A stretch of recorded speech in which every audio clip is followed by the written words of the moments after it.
Nice. All right, we are live with the Guide Dog Foundation for the Blind in Long Island, New York, and we're catching up with Smudge.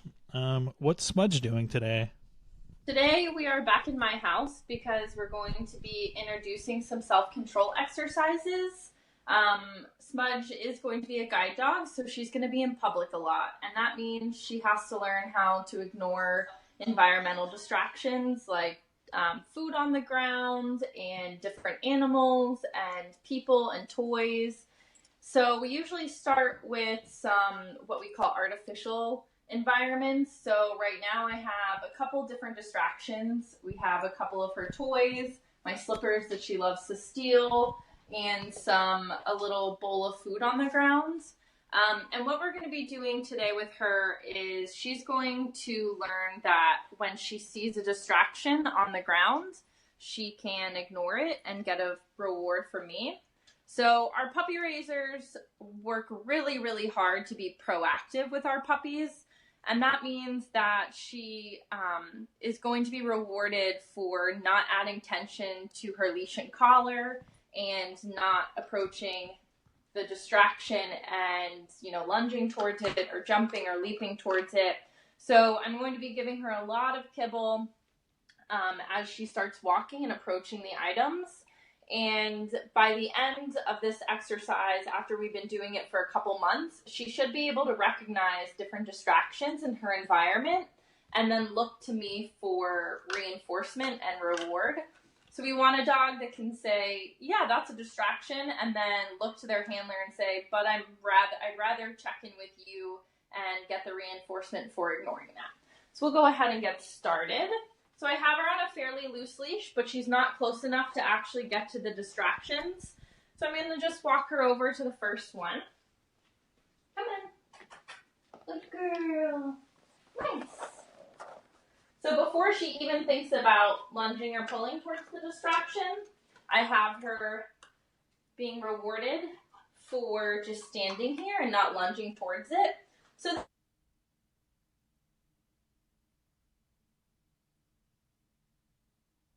they can sniff the grass, they can, sniff things, pick up sticks, stuff like that when you're walking them, but a guide dog can't. A guide dog has to be leading someone. They have to be practicing their self-control all the time. So that's why we practice it when they're really young. We want them to understand that they get food reward for ignoring the distraction.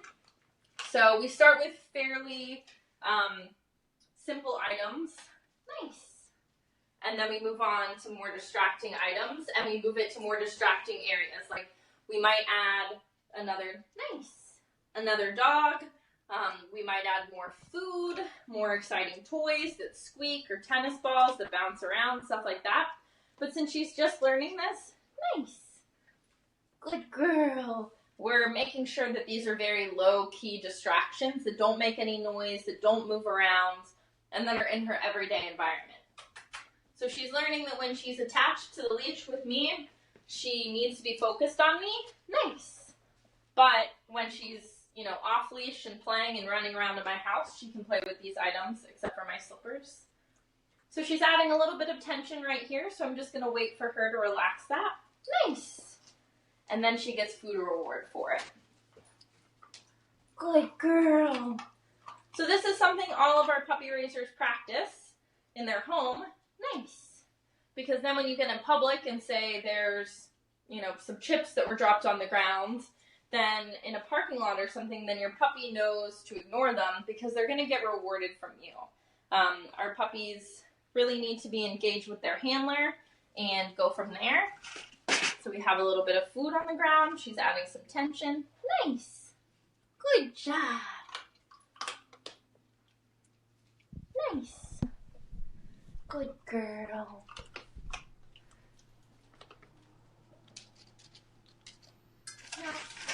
That was sneaky. Nice. Good girl. So I really don't want her lunging or barking or getting frustrated to the point where she's unhappy or uncomfortable. So, nice. So I want to make sure that my reinforcement and my reward is just as exciting as what's on the ground. Oh no, you just made it harder for yourself. Come on, Smudge. Good girl. I know. Diana is asking the weekly question about what is on Smudge's cheek. Nice. So Smudge ended up spilling the food, so I just took a couple steps back so it wasn't too distracting. And you can see she's really thinking through this. She's pulling towards it, but then she's going right back into a sit, which is exactly what I want from her. Nice. Nice. Good girl. I know you made it very hard for yourself. Good girl. Nice. There we go. I know that's tricky.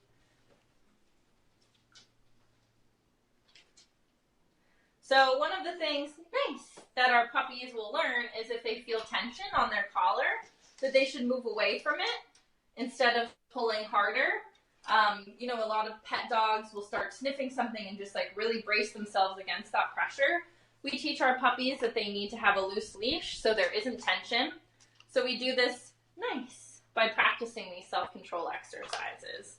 So it's very challenging for them, but it's part of their life, and we turn it into a fun game like this where she's getting a ton of food reward from me. She's going to get a playtime afterwards, and it's going to be a lot of fun as she gets older because she's going to get a ton of praise for doing the right thing, lots of food. Come on, Smudge. Come on. Good girl. Good job. All right, we have two questions. Yeah. One is the weekly question from Diana. What's on Smudge's cheek?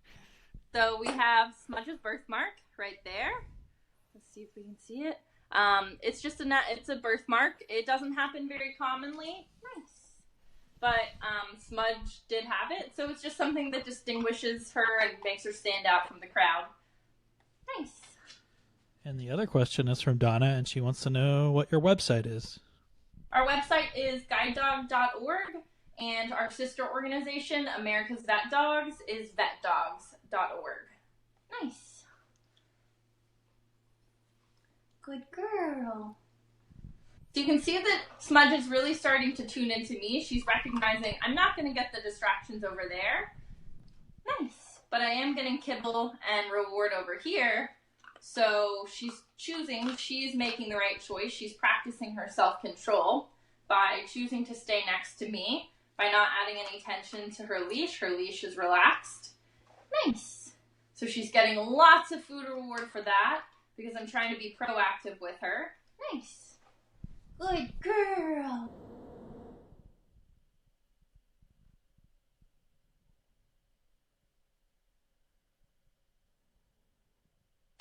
So this is a lot of practice for a puppy. This is a lot of self-control effort that she's making on her part, and she's doing a really great job. She loves food. She loves to eat, which is why this is a really, really tough situation for her. But she's doing a great job, and I'm reinforcing and rewarding her for making the right choice, and she's doing amazing at it. So we'll continue practicing exercises like this in my home, get it a little harder, and then maybe, do something on our next walk outside. So then, when she goes into a store and there's dropped food or there's toys that are interesting to her, she'll know that she needs to ignore those. And then, nice.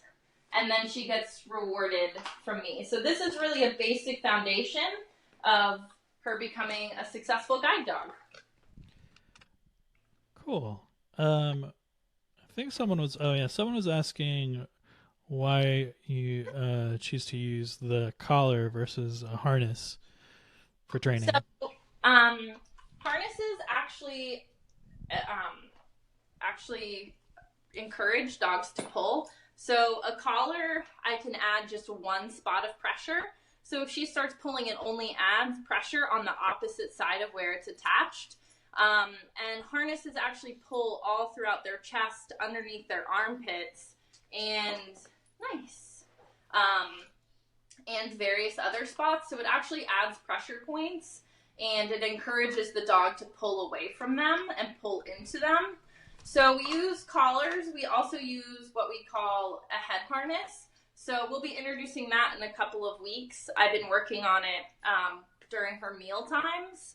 And it just goes over her nose and it relieves the pressure on her neck if she pulls. And it's just a different, not like less invasive way. But we much rather use something that only causes one point of pressure than using something that causes many points and can be uncomfortable to the dog. All right, thanks for answering that. Noha wants to know if she can teach her Griffin dog new tasks while he's a year and a half now. Yeah, you can absolutely teach dogs different tasks no matter what age they are. My 7-year-old dog is still learning new tricks. We always work with positive reinforcement and positive training. So it's very easy to teach a dog a new task when they're excited to learn. Like Smudge is doing right here. She's right next to a piece of kibble and she hasn't even moved towards it. So you can definitely teach older dogs new tricks. And Lori wants to know, what age do you start training guide dogs? We start our socialization and puppy raising when they're 8 weeks old. Smudge came to my house during her home socialization, so she was just in my house. So then they stay with the puppy raiser for about a year, and then they come in for their formal guide dog training when they're about 14 to 16 months old. And then it takes about 3 months. So our dogs are usually fully trained by the time they're about 2.5. Nice. Awesome. Well, if you're interested in learning more about the Guide Dog Foundation for the Blind, visit guidedog.org. And to learn more about America's Vet Dogs, visit vetdogs.org. Thanks again, Smudge. And All right. thanks for everyone for watching. All right, thanks. Have a great weekend.